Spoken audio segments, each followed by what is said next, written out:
कृष्ण चैतन्य प्रभु नित्यानंद श्री अद्वैत गदाधर श्रीवासादि गौरभक्तवृंद हरे कृष्णा कृष्ण कृष्ण हरे हरे हरे राम राम राम हरे हरे। ओम नमो भगवते वासुदेवाय।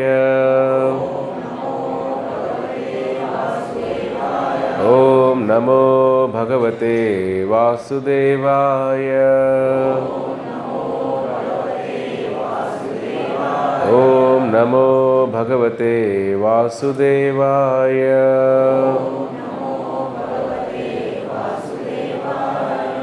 ओम अज्ञानतिमिरान्धस्य ज्ञानाञ्जनशलाकया चक्षुरुन्मिलितं येन तस्मै श्रीगुरवे नमः। हरे कृष्ण। అందరూ ఎలా ఉన్నారు? హరే కృష్ణ।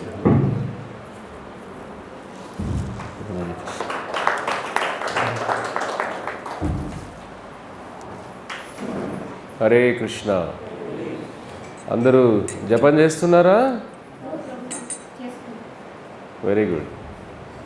సో ఈరోజు మనం భగవద్గీత మొదటి అధ్యాయం మొదటి శ్లోకం తెలుసుకుందాం, ఓకేనా?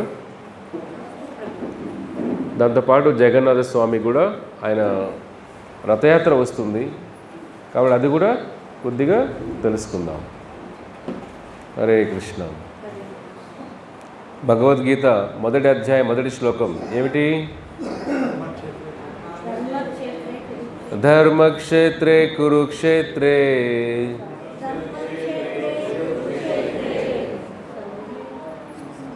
నెక్స్ట్ లైన్ ఏమిటి? కాంపిటీషన్। ఇప్పుడు చెప్పక వాళ్ళకి అవ్వక వాళ్ళకి ఎవరు శ్లోకం కరెక్ట్గా చెప్తారో వాళ్ళకి కృష్ణుని కృప స్పెషల్గా దొరుకుతుంది ఈరోజు। చెప్పండి, నెక్స్ట్ లైన్ ఏమిటి? థర్డ్ లైన్ మామకః పాండవశ్చైవ కిమకుర్వత సంజయ।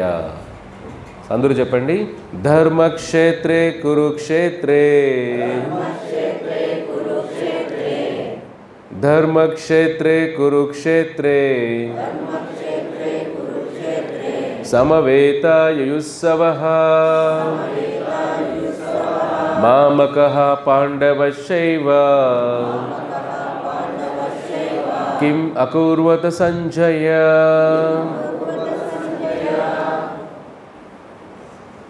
ధర్మక్షేత్రే కురుక్షేత్రే సమవేతాయుస్సవః మామకః పాండవశ్చైవ కిం అకుర్వత సంజయ।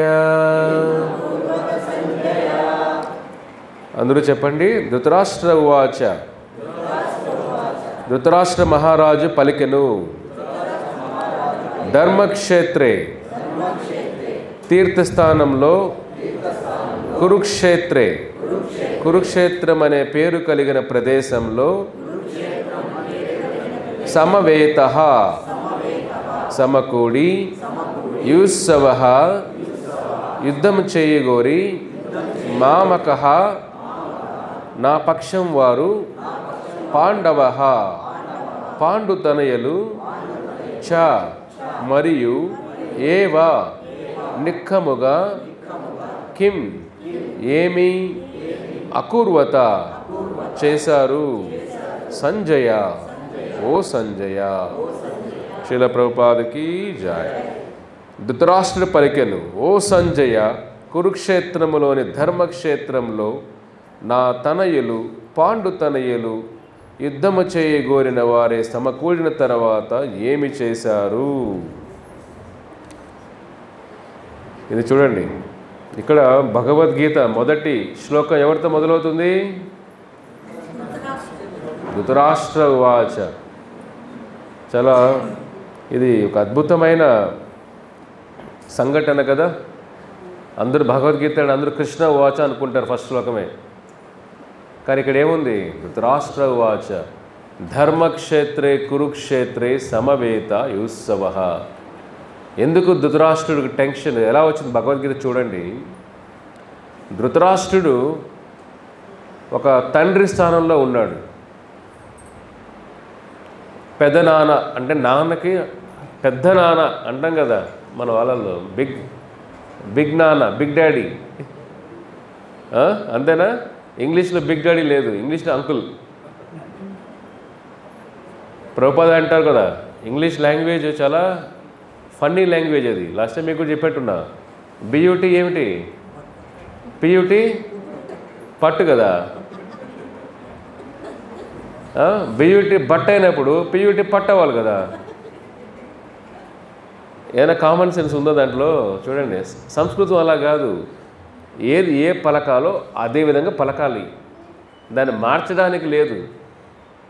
అంతేగానా ఇంగ్లీష్ చూడండి, పియూటీ పట్టు, పుట్టు, బియూటీ బట్ అంటాడు. ఏంటి ఇదంతా భాష గోల.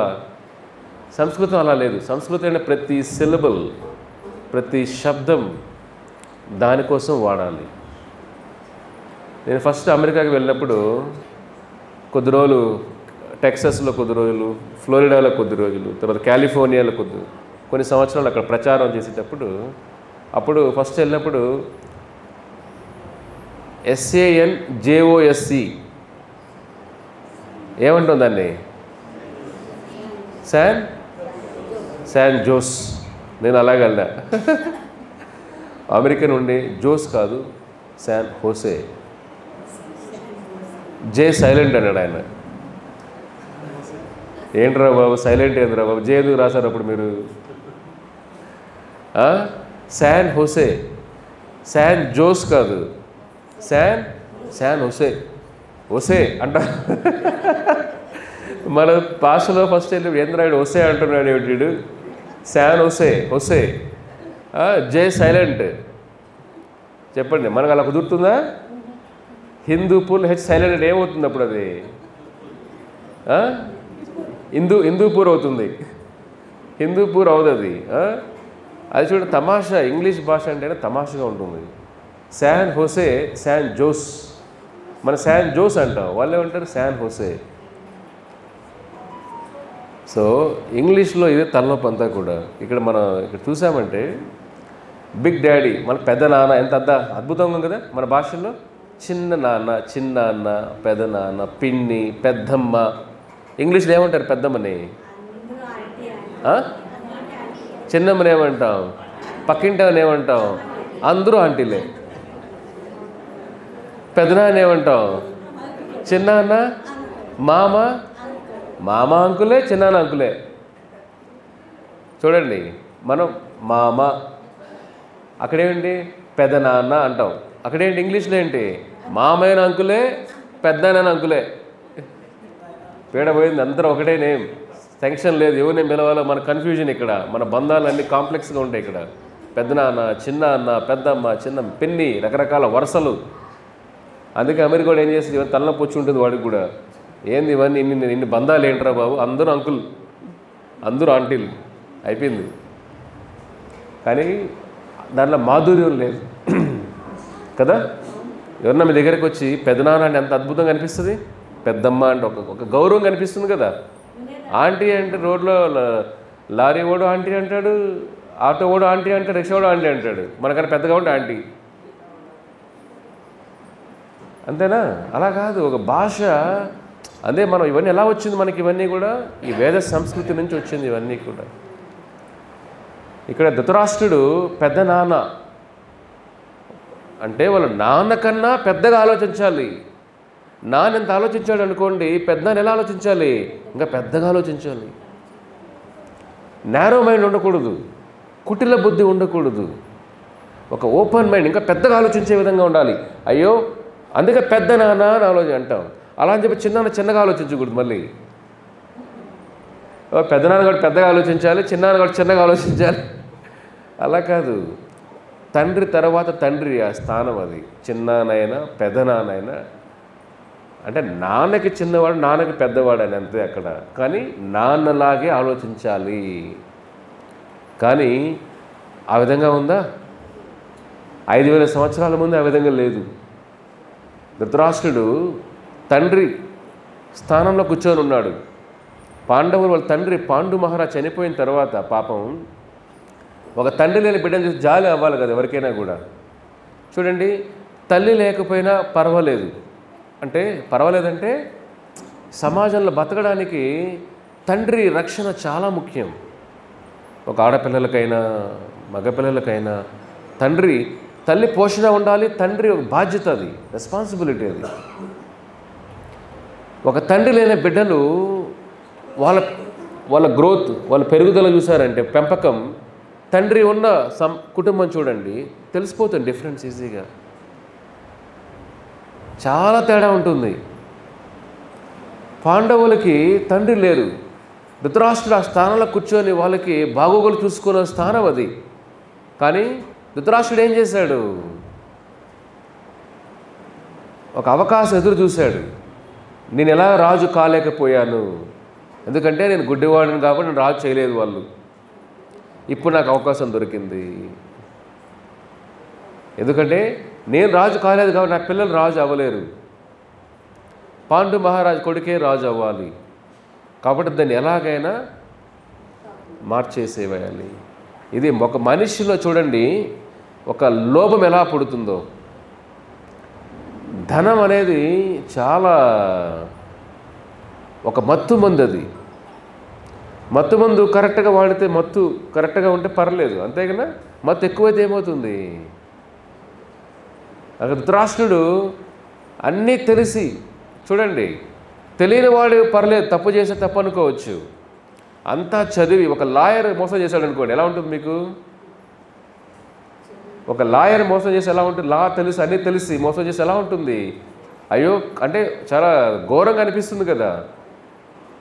ధృతరాష్ట్రుడికి అన్నీ చదివాడు, వేద జ్ఞానం ఉంది, రాజనీతి తెలుసు. అదేతనేదో గుడ్డివాడు అయిండొచ్చు, కానీ జ్ఞానవంతుడు ధృతరాష్ట్రుడు. కానీ బిడ్డలు అనే గారాబైన ప్రేమలో నిజంగా గుడ్డివాడైపోయాడు. కళ్ళు లేకపోవడం పెద్ద గొప్ప విషయం కాదు, అదేదో పెద్ద లోటు కాదు మనిషికి. జ్ఞానం లేకపోవడం నిజమైన లోటు మనిషికి. అజ్ఞానం నిజమైన సమస్య. అందం నిజమైన గుడ్డితనం అంటే అజ్ఞానం. కళ్ళు ఉండి కూడా జ్ఞానం తెలుసుకోలేకపోతే గుడ్డి వాళ్ళకన్నా వాళ్ళు భయంకరులు. కాబట్టి ధృతరాష్ట్రుడు కళ్ళు లేకపోయినా చూడండి, జ్ఞానం కూడా లేదు, కళ్ళు లేదు, జ్ఞానం లేదు, అలా అయిపోయింది. ఎందుకంటే బిడ్డల మీద ప్రేమతో తప్పులు చేసే మనస్తత్వం వచ్చేసింది ధృతరాష్ట్రుడికి. చూడండి, కాబట్టి ఇక్కడ ఏమంటున్నాడు? ధర్మక్షేత్రే కురుక్షేత్రే. నా బిడ్డలు ఎక్కడ యుద్ధం చేస్తున్నారు? ధర్మక్షేత్రంలో. ఆ ధర్మక్షేత్రం ఏమిటి? బ్రహ్మదేవుడు తపస్సు చేసిన స్థలం అది. కురుక్షేత్రే, కురు వంశం అంటాం కదా మనం, కౌరవులందరినీ కూడా. ఆ కురు రాజు, ఆ కురు చక్రవర్తి అక్కడ తపస్సు చేసి దాన్ని ఒక పుణ్యతీర్థ స్థలంగా మారుస్తాడు ఆయన. కురు రాజు చక్రవర్తి. అందుకే వాళ్ళని కౌరవులు అంటాం మనం. చూడండి, అంత గొప్ప మహాతీర్థ స్థలం అది.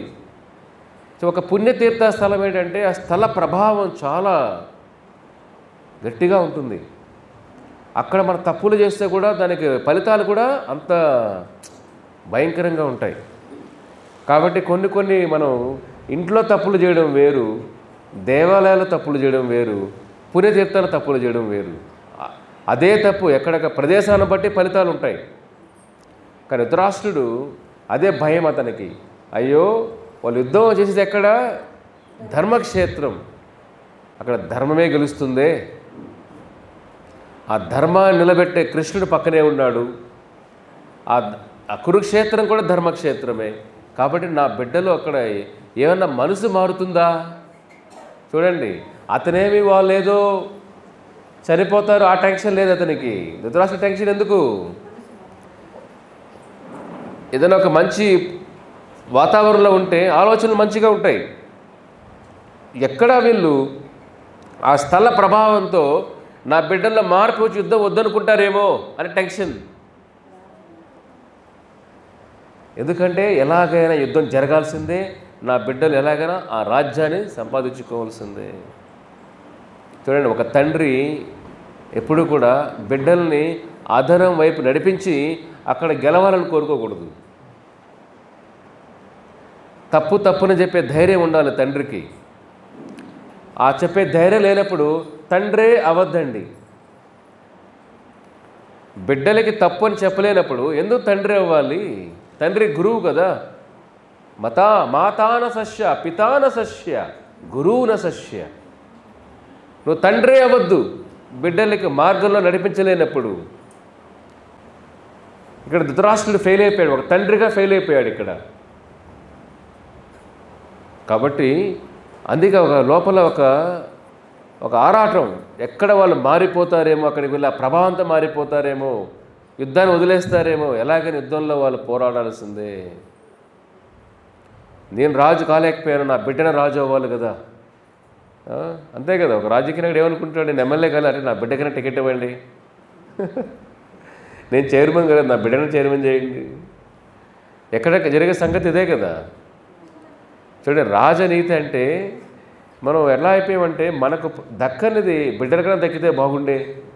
దానికి క్వాలిఫికేషన్ ఉండాలి కదా, ఒక అర్హత ఉండాలి కదా. అర్హత లేని వాడిని పైన కూర్చోబెడితే ఏమవుతుందంటే ఆ స్థానంలో నిలబడలేక తప్పులు ఇంకా ఎక్కువ చేస్తాడు. సమాజం అంతా దానికి ఇబ్బంది పడుతుంది ఒకరి తప్పుల వల్ల. ఒక రాజు తప్పుగా చేస్తే రాజ్యమంతా కర్మ అనుభవించాల్సిందే. ఒక రాజు ధర్మం నడవలేదంటే ఆ రాజ్యంలో వాళ్ళకి వర్షాలు పడవు. చూడండి, ఇప్పుడు మనకు కూడా ఎందుకు వర్షాలు టైంకి పడట్లేదు? మనకు కావాలన్నప్పుడు వర్షం పడట్లేదు, వద్దన్నప్పుడు వర్షాలు వస్తున్నాయి. ఎందుకని ఇది? ప్రకృతి కూడా ముందు యుగాల్లో కూడా రాజును బట్టి నడిచేది. రాజు బాగా ఉంటే వర్షాలు టైంకి వచ్చేటివి. ఆ రాజ్యం కూడా సుభిక్షంగా, అంటే ఎటువంటి ఇబ్బందులు లేకుండా పంటలు సమయానికి పండేటివి, ప్రజలకి ఆహారం దొరికేది. చీమ కూడా ఆహారం లేకుండా పడుకోకూడదండి ఒక రాజ్యంలో. చూడండి, ముందు యుగాలు ఎలా ఉండేది, చీమ కూడా ఆకలి కోసం తిరగకూడదు. అటువంటి రాజులు ఉంటేప్పుడే, లేదంటే రాజ్యంలో ఉన్న ప్రజల కర్మంతా రాజుకు వెళ్తుంది. మీకు చాలా చెప్పుంటానేమో ఇది. ఒక రాజ్యంలో ఉన్న ప్రజల కర్మలో 6వ భాగం రాజుకు వెళ్తుంది. ట్యాక్సులు ఒకటే కాదు, కర్మ కూడా, పాపకర్మ కూడా రాజుకు వెళ్తుంది. అందుకే రాజు అనేవాడు ఒక వేద జ్ఞానం తెలిసి ఇంద్రియాలని కంట్రోల్ చేసుకుంటూ ఆ ఖజానా ట్రెజర్ ఏదైతే వస్తుందో ట్యాక్సుల ద్వారా దాన్ని జాగ్రత్తగా నడిపించాలి. ప్రజల సొమ్ము ఒక్క పైసా మనం తిన్నా తరతరాలుగా పాపం వస్తుంది. మనకే కాదు, ఆ పాపం తరతరాలకు వెళ్తుంది. వ్యాపారం వేరు, మోసం వేరు. ఒక రాజనీతి కూర్చున్నవాడు మోసం చేయకూడదు. ఒక వ్యాపారి వస్తువు ఒక 5 రూపాయలు కొంటాడు, 10 రూపాయలు అది వ్యాపారం, అది జీవనాధారం. ధర్మశాస్త్రంలో తప్పని చెప్పవు దాన్ని. కానీ ఒక రాజు పరిపాలించిన వ్యక్తి ఒక తండ్రిలాగా, ఆ తండ్రి స్థానంలో కూర్చున్నవాడు ఆ రాజ్యంలో ఉన్న, ఒక రాజ్యంలో 10 లక్షల మంది ఉన్నారనుకోండి, 10 లక్షల మందిలో 6వ భాగం పాపకర్మాలంతా రాజుకు వెళ్తాయి. చూడండి, మన కర్మే గ్యారంటీ లేదు, ఎక్కడికి పోతాము. పిల్లల కర్మ అసలు గ్యారంటీ లేదు. ఇంకా రాజ్యంలో ఉన్న ప్రజల కర్మ అంతా ఎలా అవుతుంది మన పరిస్థితి చెప్పండి. రాజ్యంలో ఉన్న ప్రజల కర్మ అంతా ఎలా ఉంటుంది? అది ఈజీనా? అంతమంది కర్మ అనుభవించి రాజు మళ్ళీ లోకాలకు వస్తాడా? అసలు హరే కృష్ణ. ఎవరైనా రాజు అయితే పొరపాటు రాజు అయితే ఇంకంతే. సరైన మార్గంలో లేకపోతే ఆ శిక్షలు కూడా అలాగే ఉంటుంది. ఎందుకంటే గౌరవం అంత వస్తుంది కదా, ఆ గౌరవం వస్తుంది, పవర్ వస్తుంది, ఒకరిని శిక్షించే అధికారం వాళ్ళకు ఉంది. కాబట్టి తప్పులు చేసినప్పుడు వాళ్ళకు వచ్చే రియాక్షన్ కూడా అంత భయంకరంగా ఉంటుంది. అందుకే భాగవతం చెబుతుంది, రాజు అనేవాడు ప్రజల్లో చేసిన పాపాల్లో 6వ భాగం రాజుకు వెళ్తుంది. 1 కోటి మంది జనాభా ఉంటే, ఇప్పుడు మన రాజులు ఉన్నారు పైన, వాళ్ళు చేసిన పాపాలకి ఇండియా జనాభా చూడండి, మన ఆంధ్ర జనాభా ఎంతమంది, ఎన్ని కోట్ల జనాభా, అంతమంది జనాభా పాపాల్లో 6వ భాగం చూడండి. మళ్ళీ ఇంకొక జన్మ ఉంటుంది గ్యారంటీ లేదు ఇంకా. అందుకే రాజకీయాలు వెళ్ళడం గొప్ప విషయం కాదు. రాజకీయాలు వెళ్ళేటప్పుడు కొద్దిగా జ్ఞానంతో వెళ్ళాలి అక్కడికి. మనమేంటి స్మార్ట్గా వాళ్ళని దొక్కేసాం, వీళ్ళని దొక్కేసాం, అది కొనేసాం, ఇది కొనేసాం, అది నొక్కేసాం, మన పవర్ ఉపయోగించి దాన్ని కబ్జా చేసాం, ఇవన్నీ స్మార్ట్ అనుకుంటాం అందరూ. చాలా తెలివైన వాళ్ళ పవర్ని బాగా వాడేసాం అనుకుంటాం. ప్రకృతి ఎదురు చూస్తూ ఉంది, రారా నీకు కథ చెప్తాను, నీ కథ చెప్తాను రా, నువ్వు ఇంక ఈ పక్క తిరిగి చూసేది ఉండదు ఇంకా నీ భూలోకానికి, నువ్వు ఇంకా అక్కడే, ఇంకా నువ్వే కానీ తరతరాలు అక్కడే ఇంకా. ఎందుకంటే ప్రజల సొత్తు చాలా మహాపాపం అది. ఇంక భగవంతుడి సొత్తు అండి చెప్పాలన్నా దానికి ఎన్ని మాన్యాలు, ఎండోమెంట్ చూడండి ఎన్ని మాన్యాలు, భగవంతుడి దానికి ఇచ్చిన ల్యాండ్లన్నీ కూడా ఎంతమంది కబ్జాలు చేశారు, ఎంతమంది తినేస్తున్నారు. ఇది భయంకరమైన ఉగ్ర పాపాలు ఇవన్నీ కూడా. చూడండి, మనం వేరే వాళ్ళ సొత్తు 1 పైసా తిన్నా దానికి 2 రెట్లు అనుభవించాలి. అలాంటిది భగవంతుడి సొత్తు తింటే చూడండి. ధృతరాష్ట్రుడు దుర్యోధనుడి కానీ ముందే బుద్ధి చెప్పి ఉంటే, అరే ధర్మరాజు యుధిష్ఠిరుడు నీకన్నా పెద్దవాడు. మామూలుగా రాజనీతి ఏమిటి, పెద్ద కొడుక్కి పెద్దవాడి రాజ్యం మీద కూర్చోవాలి. అలా అని చెప్పి వాడు మూర్ఖుడైనా కూర్చొని పెట్టకూడదు. ధర్మరాజులో అటువంటి దైవగుణాలు ఉన్నాయి, అటువంటి మెచ్యూరిటీ ఉంది, అంత శాస్త్ర జ్ఞానం ఉంది, ధర్మానికే ప్రతిరూపం అతను. కాబట్టి అతను రాజు అయితేనే బాగుంటుంది. కానీ ధృతరాష్ట్రుడు ఏం చేస్తాడు చూడండి, సమాజ హితం కోరుకోలేదు, కుటుంబ హితం కోరుకున్నాడు. ఎప్పుడైతే ఒక బాధ్యత కూడిన స్థానంలో కూర్చొని మనం ప్రజల గురించి ఆలోచించకుండా, రాష్ట్రం గురించి ఆలోచించకుండా, కుటుంబం గురించి ఆలోచించామో మన చాప్టర్ క్లోజ్. భగవంతుడు దాన్ని సహించడు ఇంకా. ఎందుకంటే ఇన్ని కోట్ల మందిని మోసం చేసే హక్కు ఎవరికీ లేదు. చేశామా, భగవంతుడు కూడా దాన్ని మన్నించడు ఇంకా. కాబట్టి ఒక జ్ఞానవంతుడు, గుణవంతుడు ఒక రాజుగా ఉండాలి. అందుకే ధర్మరాజు ఏమయ్యాడు, ఆ రాజుగా ఉంటేనే ఆ రాజ్యం బాగుంటుంది. అర్థమవుతుందా ఇక్కడ? ఊరికే రాజు అయిపోవడం కాదు, ఆ రాజు యొక్క గుణాలు, ఆ రాజు యొక్క మంచి దైవ లక్షణాలు బట్టే ఆ రాజ్యంలో ప్రజలు కూడా జీవితం అలా ఆధారపడి ఉంటుంది. వర్షాలు ఎలా పడతాయి, ఆ రాజులో మంచి గుణాలు ఉండాలి.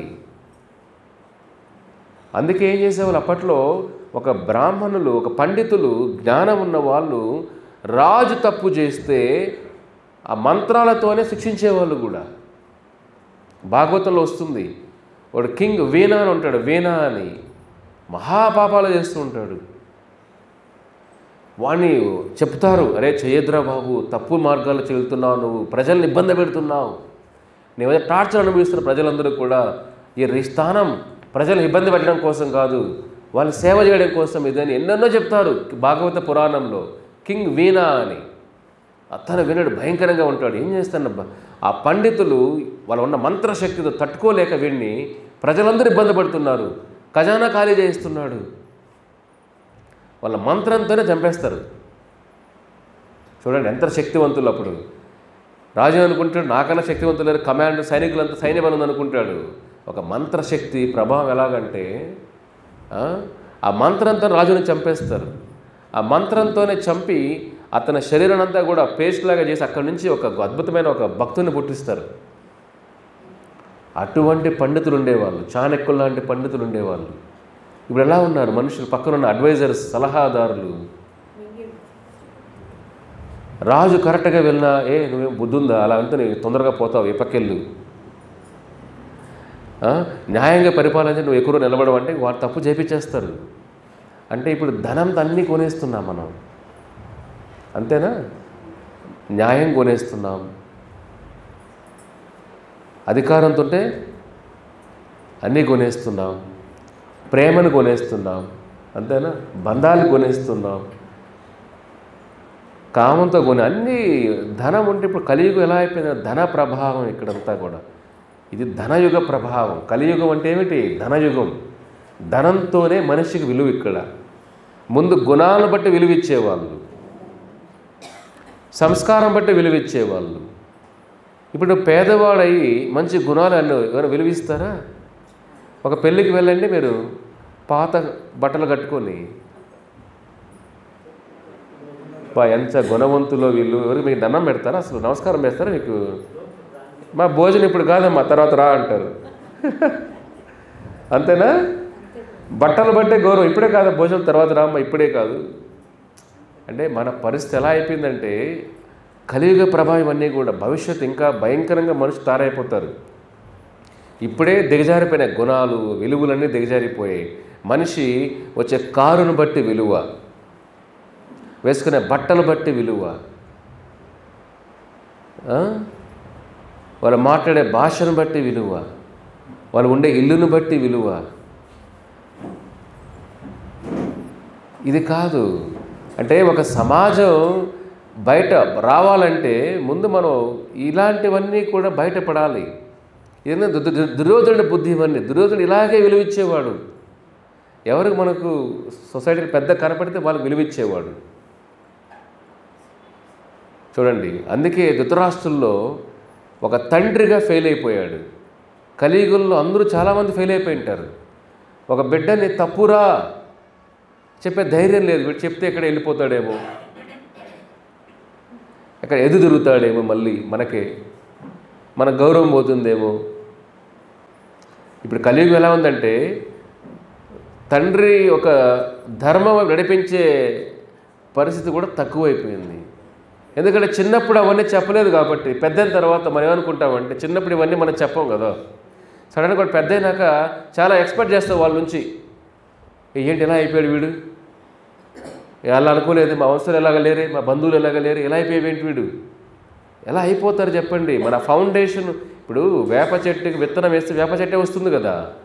మనం వేప చెట్టు వేసి మామిడి పొట్టు రాలేదేమిటి అంటే ఎలా వస్తుంది? అక్కడ విత్తనాన్ని బట్టి చెట్టు.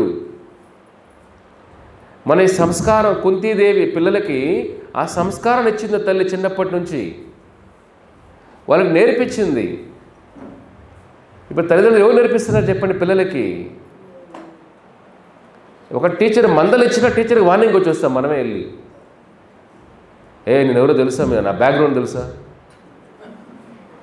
మా అబ్బాయిని కొడతారు, తాకుతారా మీరు? వీడు బాగా 100 దెబ్బలు తినుంటాడు చిన్నప్పుడు అంతా, అందుకే మంచిగా తయారైనాడు వీడు. ఇద్దరేమంటాడు, నా బిడ్డను తాకూడదు. చూడండి, తాకూడదు అంటే కరెక్టే, ఎవరు హింస వేసి కొట్టేసి తప్పది. కానీ ఇప్పుడు టీచర్లకు కూడా మందలించే అధికారం లేదు. ఇంట్లో మందలించాం, స్కూల్లో మందలించాం, ఇంక ఎవరు మందలిస్తారు చెప్పండి వాళ్ళని? ఇది ఇప్పుడున్న జనరేషన్కి పెద్ద సమస్య. వాడు కర్మానుసారం వాడికి మంచి గుణాలు వస్తే వాడు లక్. అర్థమవుతుందా? కర్మానుసారం వాడని మంచి గుణాలు వచ్చాయనుకోండి, వాడు ఎట్లా ఒకటి తప్పించుకుంటాడు. మంచి గుణాలు లేదనుకోండి, వాడిని మనం అతి భయంకరంగా డైనోసార్ చేస్తున్నాం వాడిని. ఇప్పుడు చిన్న కప్పని ఏం చేస్తున్నాం మనం? డైనోసార్ చేస్తున్నాం, జురాసిక్ పార్క్ లాగా. కాబట్టి ఇది మన ఫెయిల్యూర్. ఇది మన తప్పు అని చెప్పాలి, మందలించాలి. ఒక తాత అనేవాళ్ళు ముందు ఎలా ఉండేవాళ్ళు? ఎంతమంది మనవరు చాలామందికి ఉంటారు. మీ అందరికీ మీరు చెప్పండి, మీ మనవాడిని మందలించే అధికారం మీకుందా? ఒకవేళ మందలించిన పొరపాటు ఏముంటుంది? మీ కోడలు, మీ కొడుకు ఏమంటాడు? నువ్వు వచ్చావా, కాసేపు ముద్దులు పెట్టు, కాసేపు పార్కుని తీసుకొని పో, నువ్వు వెళ్ళు. నువ్వు వాడిని ఏడిపించి వాడికి ఏదో చెప్పేసి, నీతులు చెప్పేసి, అవి చెప్పేసి వాడు వినడు. ఇది వేరే జనరేషన్. ఇది వాడే ఫిల్టర్ అయిపోతాడు మధ్యలో. నేను ఒక ప్రోగ్రాంకి వెళ్తే మొన్న నేను ఎవరో కలిసాము. నేను కలిసినప్పుడు ఆవిడ అంటుంది, ప్రభుజీ మా తల్లి నాకు చిన్నప్పుడే అని నేర్పించింది. అమ్మ, మహాభారతం ఎలా ఉంటుంది, రామాయణం ఎలా ఉంటుంది, గుణాలు ఎలా ఉంటాయి, సంస్కారం ఎలా ఉంటుంది నేర్పించింది. ఇప్పుడు నాకున్న పరిస్థితి ఏమిటంటే, ఇప్పుడు నా మనవరాలకైనా చెప్పాలన్నా నా బిడ్డలు అడ్డు వచ్చేస్తున్నారు. అమ్మ నువ్వు వచ్చేసి కుదురు ఉండేసి వెళ్ళిపో అమ్మ, వాళ్ళకి కొని చెప్పొద్దమ్మా, ఊరికే వాళ్ళ మైండ్ తినేస్తున్నావు నువ్వు. చూడండి, మైండ్ తినేసిందంట. మంచి అంటే మైండ్ తినేయడం అంట. ఏం చెప్తామని చెప్పండి. ఆవిడ ఓన్ పాపం బాధపడుతున్నారు. ఒక్కోసారి ఆవిడ ఎమోషన్ అయిపోయి, ఇది కాలం ఎలా ఉందో చూడండి. వాళ్ళకి ఎప్పుడు అర్థమవుతుంది? టైం వస్తుంది. కాలం ఎవరు వదిలిపెట్టి, మీరే టెన్షన్ పడద్దండి, మీరెవరు టెన్షన్ పడద్దండి. కాలం ఇప్పుడు బెండ్ అవ్వలేదు అనుకోండి, కాలం వాళ్ళ వయసు బెండ్ చేపిస్తుంది. ఇప్పుడు వయసులో ఉడుకు రక్తంతో బెండ్ అవ్వలేదనుకోండి, అవుతారు. ధృతరాష్ట్రుడు వాటిలో బెండ్ అయ్యాడు కదా. కాబట్టి అంటే ఇప్పుడు ఎలా ఉంది, ఒక పెద్దరికం అని అంటే నువ్వే మాట్లాడకుండా ఉంటే పెద్దరికం బాగుంటుంది. అర్థమవుతుందా? మీ పెద్దరికం చూపిద్దామని వెళ్ళండి, ఇంకంతే, ఉన్న పరువు పోయి చెప్పుకోలేకవుతారు. కాబట్టి అటువంటి పరిస్థితులకు వెళ్ళొద్దండి. అంటే ఎలా అయిపోయిందంటే, ఇప్పుడు అవతల వ్యక్తి నీ మాటకి గౌరవం ఇచ్చే స్థానాన్ని కోల్పోకూడదు. గౌరవం ఉన్నప్పుడే ఆ మాట మనం చెప్పాలి. ఇప్పుడు మీకు ఈ స్థానం గౌరవం ఉంది కాబట్టి నేను చెప్పాలి. మీకు ఈ స్థానం పైన గౌరవం లేదనుకోండి, ఏం చెప్పకూడదు. జ్ఞానం ఇవ్వకూడదు, ఉచిత జ్ఞానం ఇవ్వకూడదు, ఉచిత సలహాలు ఇవ్వకూడదు. కాబట్టి కృష్ణుడు కూడా అర్జునుడికి ఊరికే ఫస్ట్ గీత చెప్పేస్తాడా? కృష్ణుడు అర్జునుడికి, అర్జున వచ్చి కూర్చోవయ్యా, గీత చెప్పేస్తాను నీకు చెప్పాడా స్వామి? ఎప్పుడు చెప్పాడు అర్జునుడికి స్వామి? ఆ పరిస్థితి వచ్చినప్పుడే చెప్పేలా. అప్పుడు కూడా కృష్ణుడికి జంప్ చేసి నువ్వు కూర్చోరా బాబు నీకు చెప్పేస్తాను అంతా అని చెప్పలేదు. అప్పుడు కృష్ణుడు నోరు తెరిచాడా స్వామి? కామ్గా ఉన్నాడు. అర్జునుడే వచ్చి అర్జునుడే గాంధీవం వదిలేసి అర్జునుడు ఏడుస్తూ, నా వల్ల కాదు జీవితం ఇది, కృష్ణ సహాయం చేయండి. అర్థమవుతుందా? ఉచిత సహాయాలు కూడా చేయకూడదు, విలువ ఉండదు. మీరు ఎవరికైనా ఉచితంగా సహాయం చేశారనుకోండి, మీకు చెప్పాను కదా చాలాసార్లు, if you feed a dog, మీకు అది చాలా చెప్పుంటాను, if you feed a dog for 3 days it will remember for life time. If you feed a man for life time you will forget in 3 days. అర్థమవుతుందా మీకు? ఒక కుక్కకి 3 రోజులు భోజనం పెట్టారనుకోండి, మీరు జీవితాంతం గుర్తుంటారు. ఎక్కడ రోడ్లో వెళ్ళినా కూడా అలా చూస్తూ ఆశగా చూస్తుంది, పరువు పెట్టారు పాపం వీళ్ళు. కుక్క ఎందుకు నమ్మకం గుర్తుపెట్టుకుంటారు. కృతజ్ఞత భావం కుక్కలో ఉంటుంది. మీకు అర్థమవుతుందా?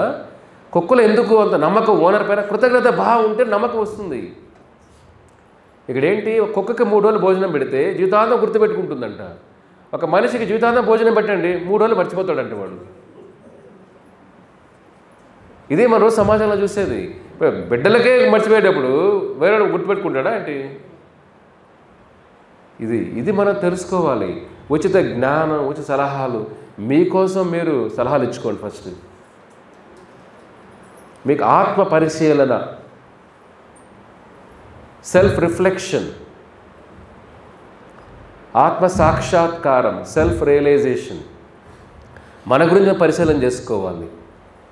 కాబట్టి భగవంతుడు కృష్ణుడు అర్జునుడికి ఉచితంగా జ్ఞానం ఇవ్వలేదు, భగవద్గీత ఇవ్వలేదు. అర్జునుడు ప్రాధేయపడితేనే. కాబట్టి ఎవరైనా మన దగ్గరకు వచ్చి సలహాలు అడగండి, మీ జ్ఞానం కొద్ది మా సహాయం చేయండి, సలహాలు ఇవ్వండి అన్నప్పుడే మనం నోరు తెరవాలి. మనకు జ్ఞానం ఉంది, మనం వినేస్తాం, రేపటి నుంచి దాన్ని ఊదేస్తామంటే కుదరదు. అలాగా మీరు వెళ్ళి చెప్పేశారనుకో, నెక్స్ట్ టైం మీరే శత్రువులు అవుతారు.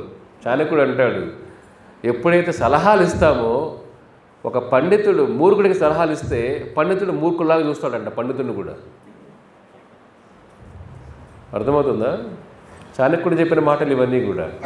కాబట్టి ధృతరాష్ట్రుడికి ఎన్ని సలహాలు ఇచ్చుంటారు? స్వయంగా కృష్ణ భగవాన్ సలహాలు ఇచ్చారు. కృష్ణ భగవానుతో ముందు వ్యాసదేవులు, చూడండి, నారాయణ ఋషి, నారాయణకు అవతారం వ్యాసదేవులు. ఆయన స్వయంగా వ్యాసదేవులే చెప్తారు, బాబు ఇలా చేయొద్దు చేయొద్దు. దానికి ముందు గాంధారికి చెప్తాడు, నీ బిడ్డ భయంకరుడు తల్లి అని. విదురుడు అంటాడు వీడు పుట్టినప్పుడే గాడిదలా గడుస్తున్నాడు అన్నా, వీడిని అడుగులు వదిలేద్దాం. అర్థమేనా? వాడు పుట్టడమే గాడిదలాగా ఏడ్చాడంట. ఆ ఏడుపుకి అందరికీ ఆ ప్యాలెస్ అంతా వణికిపోయింది. అర్థమేనా? అలా ఉంటే ఎలా అనిపిస్తుంది? ఎవరికైనా భయం వేస్తుంది. ఏంద్ర భయంకరంగా గడుస్తున్నాడు, గాడిదలా గడుస్తున్నాడు ఏమిటని.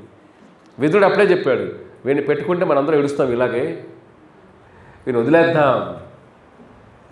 విదురు నీతి ఏమిటంటే, ఒక రాజ్యం కోసం వదిలేద్దాం, వీడే కుల నాశకుడు, కుల అంతకుడు, జనాలను కూడా పీడించే టైపు, కాబట్టి వీడిని మనం వదిలేద్దాం. కానీ చూడండి, ఒక గుడ్డితనం అంటే ఇదే కదా. అజ్ఞానంతో ఉన్నవాడు ఏమిటి, తప్పులు చేస్తానని తెలుసు, కానీ ఆ మోహం, ఆ మాయలో తప్పులు తెలిసినా తప్పులు చేస్తాడు. ఇప్పుడు లంచం తీసుకునేవాడు తెలియదు తప్పు చేస్తున్నామని, ఫోటోలు వచ్చేసినాక అప్పుడు బాధపడతాడు, అయ్యో తప్పు చేశాను, ఇన్ని కోట్లు బయట ఎక్స్పోజ్ అయిపోతాడు వాడు. హైదరాబాద్లో స్టోరీ వినుంటారు మీరు. ఒక భార్యాభర్త ఒక రిజిస్ట్రేషన్ ఆఫీస్లో, ఆయన రిజిస్టర్ ఆవిడ రిజిస్టర్, ఇద్దరు భార్యాభర్తలు ఇద్దరు.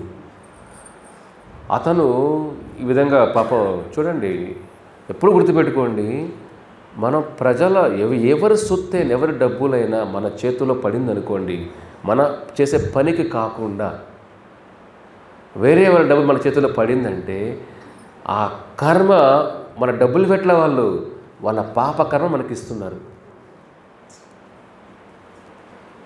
ఆ పాప కర్మని భరించే శక్తి భగవంతుడు తప్ప మనకు లేదు. అందుకే కృష్ణుడు గీతలో ఏమంటాడు, సర్వధర్మాన్ పరిత్యజ్య మామేకం శరణం వ్రజ అహం త్వా సర్వ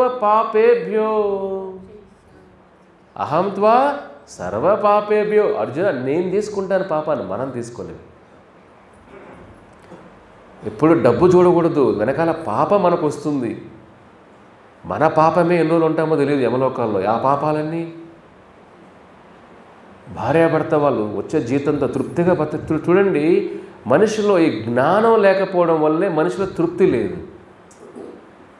సంపాదన. ఇది ధృతరాష్ట్రుడి భావం, ఇదే దుర్యోధనుడి భావం. దుర్యోధనుడు చెప్తా, ధృతరాష్ట్రుడు నీకెందుకురా, సగం చేసిన నీకు సగం రాజ్యం ఉంది కదరా బాబు. మీరే చూడండి, ఈ భూలోకాన్ని 2 భాగాలు చేస్తే అదే చిన్న ప్లేసా? మీరే చెప్పండి.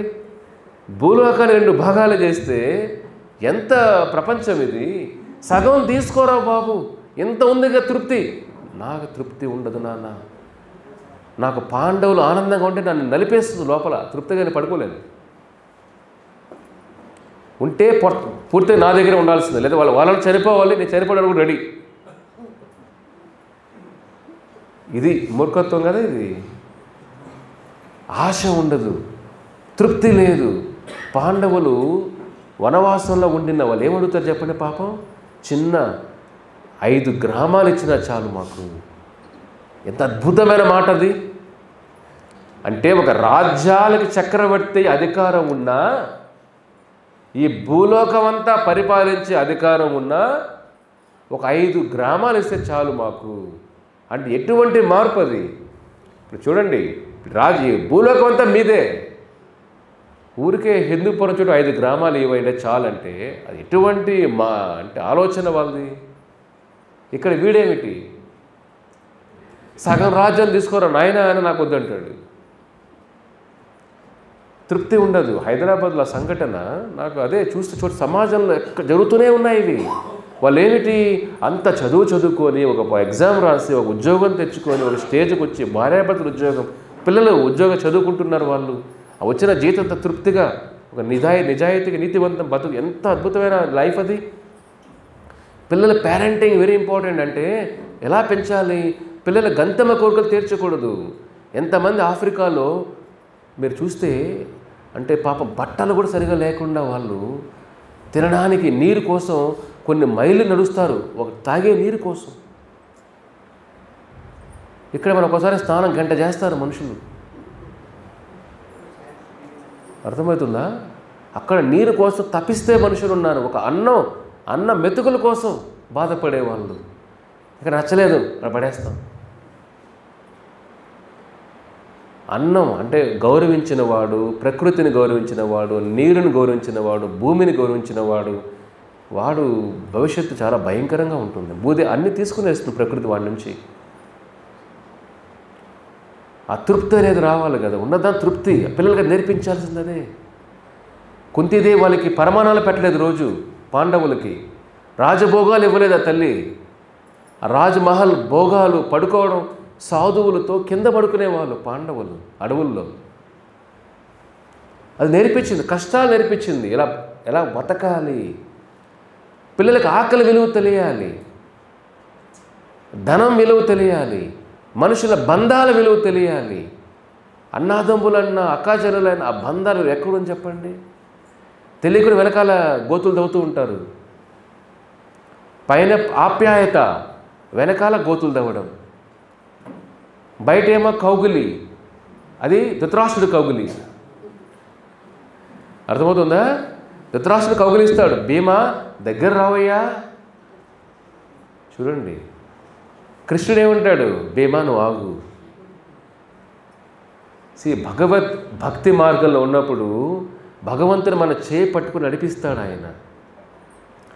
ఇక్కడ సమాజం మనల్ని ముంచేస్తారు. అసూయ, మీరు పెరిగిపోతున్నారే, ముందుకెళ్ళిపోతున్నారే, వాళ్ళకన్నా ఎక్కువ ఉన్నారే, పిల్లలు బాగా ఫస్ట్ మీ పైన అసూయ, తర్వాత బిడ్డలపైన అసూయ, మనవాళ్ళపైన అసూయ. మనవాడు గీత బాగా చెప్పాడు భగవద్గీత శ్లోకాలన్నీ. మా మనవాడు ఏం చెప్పట్లేదు. ఫస్ట్ మీ పైన అసూయ, నెక్స్ట్ పిల్లల పైన, వాళ్ళ ఎవరిని వదిలిపెట్టం ఇక్కడ మనం. అర్థమైపోయిందా? మనిషి అసూయ క్యాన్సర్ కన్నా పెద్ద జబ్బు అదే. అందే కృష్ణుడు ఏమంటాడు? అనసూయవే అర్జున, నీలో అసూయ లేదయ్యా, అందుకే భగవద్గీత నీకు మాత్రం చెబుతా. మనుషులు అసూయనంత వరకు ఈ గీతా జ్ఞానం బోధపడదు. మీరు 100 సార్లు కూర్చొని ఏడ్చినా బోధపడదు. మీరు భగవద్గీత పారాయణం 1000 సార్లు చేసినా ఈ తత్వం బోధపడదు. భగవద్గీత మీరు అన్నీ చదివేసాం, ఈ బుక్కులు ఆ బుక్కులు చదివేసినా మీలో మార్పు రాదు. అనసూయవే. అందరూ ఓపెన్ చేయండి 9వ అధ్యాయం, బుక్కులు ఉన్న వాళ్ళు, మొదటి శ్లోకం. అంతలోపల హైదరాబాద్ చూడండి ఏమైందో. ఆ గవర్నమెంట్ జాబ్ చేసేవాళ్ళు ఆల్మోస్ట్ ఆవిడికి ఒక 150 కోట్లు, అతను 150 కోట్లు సంపాదించారు. ఎంత పాపం కదా, ఆ ప్రజలు పాపం ఏడుస్తూ వాళ్ళ పాపం అంతా ఇచ్చేసాం. అందులో 150 కోట్లు చూస్తాం. మనమేం చూడాలి? వెనకాల పాపం చూస్తాం. ఏమేమి తట్టుకోలేక వారు పట్టుకున్నప్పుడు చూడండి, పట్టుకున్నప్పుడు మనం అయ్యో అవమానం జరిగిందంటాం. పాపం చేసేటప్పుడు అవమానపడం. పాపం చేసేటప్పుడు ఆ పాపం మోహంలో ఉండి అది తప్పు అనిపించదు. తప్పు దొరికిన తర్వాత అయ్యో తప్పు చేసాము, అందరూ తెలిసిపోయింది అంటే తప్పు తెలియకుండా చేయాలనుకుంటాం. కాదు, జ్ఞానం ఉన్నప్పుడు ఎవరు లేకపోయినా తప్పులు చేయం. ప్రకృతి చూస్తుంది, సూర్యుడు చూస్తున్నాడు, చంద్రుడు చూస్తున్నాడు, స్వామి లోపల పరమాత్మ చూస్తున్నాడు అన్న భావంలో ఉంటాం. కాబట్టి తప్పు చేసే ఆలోచన కూడా కట్ చేస్తాం. చూడండి, ఇది భగవద్గీత జ్ఞానం వచ్చే మార్పు. ఇది మన జీవితాల్లో ఏమైంది? భార్య, 2 కొడుకులు, పిల్లలు వాళ్ళకి బాగా చదువుకుంటున్నారు, ఇంజనీరింగే చదువుతున్నారు. వాళ్ళు ఆ అవమానం తట్టుకోలేక 2 ఆత్మహత్య చేసుకునేసారు. ఇంత అవసరమా? మనిషికి ఇంత క్షోధ అవసరమా చెప్పండి? రిక్షా వాడు నిజాయితీగా పోతున్నాడు, మన రిక్షా వాడి దగ్గర వాళ్ళతో పోరాడతాం మనం. ఎందుకు 50 రూపాయలు 20 రూపాయలకి రారా నువ్వు? ఇక్కడ కష్టపడే వాళ్ళ దగ్గర. అందుకే చెప్తున్నా, మన క్షోధ పాపాలు వచ్చిన తర్వాత మానసిక శాంతి ఉండదు. ఆ తరతరాలకు ఆ పాపాలు వెళ్తాయి. ఆ క్షోధ అనుభవించలేక నిద్ర కూడా రాదు చాలామందికి. ఆత్మహత్య వరకు అంటే చదువుకొని ఉద్యోగం తెచ్చుకొని ఎంత జీవితం, మానవ జీవితం చూడండి, దుర్లభం, అరుదైన జీవితం ఇది కదా. అల్ప ధనం కోసం జీవితం వదిలేస్తామా? మళ్ళీ చనిపోతే ఏమవుతుంది? ఆత్మహత్య చేసుకుంటే పిశాచులు అవుతాం. అక్కడ మనశ్శాంతి ఉండదు. మన ఉన్న ఆయుష్ 80 సంవత్సరాల ఆయుష్లో 40 సంవత్సరాలకే మనం ఆత్మహత్య చేసుకునేస్తే మిగిలిన 40 సంవత్సరాలు పిశాచ జీవితంలో బతకాలి. ప్రకృతి ఇంకో శరీరం ఇవ్వదు. ఎలాంటి శోధ చూడండి, ఆకలి వేస్తుంది తినలేం, దప్పకేస్తుంది తాగలేం, ఇంకా భయంకరమైన శోధ అది. కాబట్టి శరీరాన్ని వదలకూడదు. ప్రకృతి నియమాలు బట్టి శరీరం వదలాలి తప్ప మనకేదో ఆరోగ్య సమస్యలు ఉన్నాయి, కుటుంబ సమస్య వదిలేస్తే ఇంకా భయంకరమైన భవిష్యత్తు, పిశాచులు అయిపోతాం. ప్రకృతి ఇంకో శరీరం ఇవ్వదు. అందుకే ఆత్మహత్య అంటే ఏదో మనం ఆ తాత్కాలిక కష్టాలు బయటపడడానికి ప్రయత్నం చేయకూడదు. మనం భవిష్యత్తు తెలుసుకోవాలి కదా. ఇంత జ్ఞానం మనకి ఇస్తున్నాడు భగవంతుడు. మనకు దాన్ని అర్థం చేసుకునే ఒక సమయం మనం ఇవ్వాలి కదా. చూడండి, ఒక కష్టం వదులుకోవడానికి మిగతా 40 సంవత్సరాల జీవితం అంతా బూడిదైపోతుంది. కాబట్టి ఇవన్నీ అంత ఉద్యోగంలో ఉండి వాళ్ళ ఎంత నాశనం అయిపోయింది చూడండి. ఇదే జరిగేది మన సమాజంలో, జరిగేది ఇదే రోజు మనం చూస్తూనే ఉన్నాం. దుర్యోధన చేసింది ఇదే, ధృతరాష్ట్రుడు చేసింది ఇదే. తప్పుని చెప్పలేక తప్పుని ఇంకా ప్రోత్సహిస్తూ సర్వ జీవితం నాశనం అయిపోయింది. పక్కన విదురుడు చెబుతూనే ఉన్నాడు. కాబట్టి సమాజంలో మార్పు రావాలి. ఇక్కడ మనం గ్రహించాల్సింది ఏమిటంటే భగవంతుడు మనకు ఏదో ఒక మార్గంలో జ్ఞానాన్ని ఇవ్వడానికి ప్రయత్నం చేస్తాడు. ఆయన ఒక బంధువుల రూపంలోనో, ఒక స్నేహితుల రూపంలోనో, ఒక సాధువుల రూపంలోనో, ఏదో ఒక రూపంలో మన అంతరా చెప్తూ ఉండే తప్పు తప్పు తప్పు. సో తప్పుని దొరికిపోయినప్పుడు ఎంత బాధ అది. కానీ ఎవరు చూడలేక తప్పు చేద్దాంలే. మన ఆలోచన ఎలా ఉండాలంటే తప్పు ఎవరు చూసినా చూడకపోయినా తప్పు తప్పే. ఈ భావన రావాలి. భగవద్గీత చదివితే మనలో రావాల్సిన మార్పు ఇదే. చూడ 9వ అధ్యాయం మొదటి శ్లోకం ఏమని చెప్పండి, అద్భుతమైన శ్లోకం అది. ఇదం తుతే గుహ్యతమం ప్రవక్ష్యామి అనసూయవే జ్ఞానం విజ్ఞాన సహితం యజ్ఞాత్వా మోక్షసే అశుభాత్. అందరూ చెప్దాం ఈ శ్లోకం. ఇది మనందరిలో కూడా అసూయ చాలా తక్కువ ఉంది కాబట్టి ఈ శ్లోకం చెబుతాం. అవసరం కరెక్టే, చాలా తక్కువ లేదు అసలు మనకు. సో ఈ శ్లోకం అందరూ చెబుతాం. శ్రీ భగవానువాచ ఇదం తు తే గుహ్యతమం ప్రవక్ష్యామ్యా అనసూయవే జ్ఞానం విజ్ఞాన సహితం యజ్ఞాత్వా మోక్షసే అశుభాత్. ఎంత అద్భుతమైన శ్లోకం చూడండి. అర్జున, ఇదం తు తే గుహ్యతమం. ఇక్కడేం పదం కృష్ణ ఏమన్నాడు, గుహ్యతమం, నీకు మోస్ట్ సీక్రెట్. గుహ్యం, గుహ్యతరం, గుహ్యతమం. చెప్పండి, గుహ్యం, గుహ్యతరం, గుహ్యతమం. అంటే ఇంగ్లీష్లో secret, more secret, most secret, superlative degree. గుహ్యతమం. అర్జున, ఇదం తు తే గుహ్యతమం, నీకు ఇప్పుడు మోస్ట్ సీక్రెట్ చెప్తాను. ఎందుకని ఏం చెప్తాడు, ప్రవక్ష్యామి అనసూయవే. నీలో అసూయ లేదు అర్జున. ఎంత అద్భుతం చూడండి. భగవంతుడు మనల్ని ఏం చూస్తున్నాడు, ఆయన అసూయ ఉందా, ఈ జ్ఞానం అర్థం కాదు. అనసూయవే, అసూయ లేదయ్యా నీలో. ఏం చెప్తాడు, ఈ జ్ఞానం ఏమిటి, జ్ఞాన విజ్ఞాన సహితం మోక్షసే అశుభ. మన జీవితంలో ఉన్న అశుభాలన్నీ తీసివేస్తుంది ఈ జ్ఞానం. ఇది నీకు ఇచ్చే గీతా జ్ఞానం. కాబట్టి అసూయ ఎలా వెళ్తుంది? ఇప్పుడు అసూయ మనకు జబ్బుని తెలిసింది. అసూయ ఎలా వెళ్తుంది? ఫస్ట్ మనం నేర్చుకోవాల్సింది, ఎవరైనా మనకన్నా గొప్పగా ఉంటే వాళ్ళని పొగడండి. అది కరెక్టే కదా. ఇప్పుడు వాళ్ళ కర్మలో లేకుండా రాదు కదా ఎవరికి అది పొగడండి. మనం దాని అసూయ పడకూడదు. మనకు లేదే అనుకోవాలి. భగవంతుడు చూడండి, కర్మానుసారం మీ కోట మీకు వచ్చేస్తుంది. మనం తప్పులు చేసినప్పుడు దాన్ని మనం అప్పుడే అవమానపడట్లేదు, తప్పులు దొరికినప్పుడు అవమానపడుతున్నాం. ఇదే మనం గ్రహించాల్సిన విషయం ఇక్కడ. మనం ముందు జన్మలో చేసిన తప్పులు ఏవైతే ఉన్నాయో, ఉప్పులు ఏవైతే ఉన్నాయో, మనం నీడలాగా మనతోనే వస్తాయి. దాన్ని మనం సపరేట్గా లేదు. మన జీవితాల్లో ఎంత అనుభవించాలో, ఎవరి ద్వారా అనుభవించాలో చూడండి. నాకు నిన్న కొంత కలిసినప్పుడు అమెరికాలో ఒక అబ్బాయి అక్కడే చదువుకున్నాడు, మాస్టర్స్ చేశాడు, ఎంఎస్ చేశాడు. చేసి అమెరికన్ ఆర్మీలో ఉద్యోగం తెచ్చుకున్నాడు ఆయన. చూడండి, ఇండియన్ ఆర్మీలో, అమెరికన్ ఆర్మీలో మంచి ఉద్యోగం, మంచి జీతం, ఒక స్థానంకి వచ్చాడు ఆయన. పెళ్లి చేసుకోవాలి అనుకున్నప్పుడు చూడు ఎలా ఉంటుందో. అనుకున్నప్పుడు ఒక 15 years ఆయన కాలేజ్ స్కూల్ డేస్ నుంచి ఒక అమ్మాయి ఫ్రెండ్స్ లాగా ఉన్నారు, ఎన్నో సంవత్సరాలు. ఇంకా ఈ అమ్మాయి నాకు జీవితంలో తెలుసు కదా, మన ఇద్దరం మేడ్ ఫర్ ఈచ్ అదర్ అవుతాం, ఇద్దరం కలిసి పెళ్లి చేసుకుందాం, ఎన్నో సంవత్సరాల పరిచయం. ఈ అమ్మాయి అయితే బాగుంటుంది జీవితం అనుకొని లెక్కలు వేసి వాళ్ళ ఇంట్లో వీరింట్లో ఒప్పించి ఇద్దరు ఒప్పుకొని పెళ్లి చేశారు.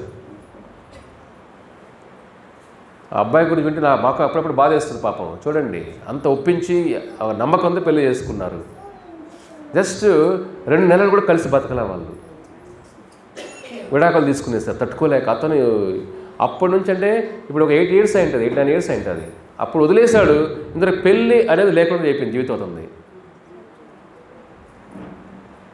కొంతమంది ఏమనుకోండి, కొన్ని బంధాలు కలిస్తే చాలా ప్లాన్లు వేసుకుంటాం మనం.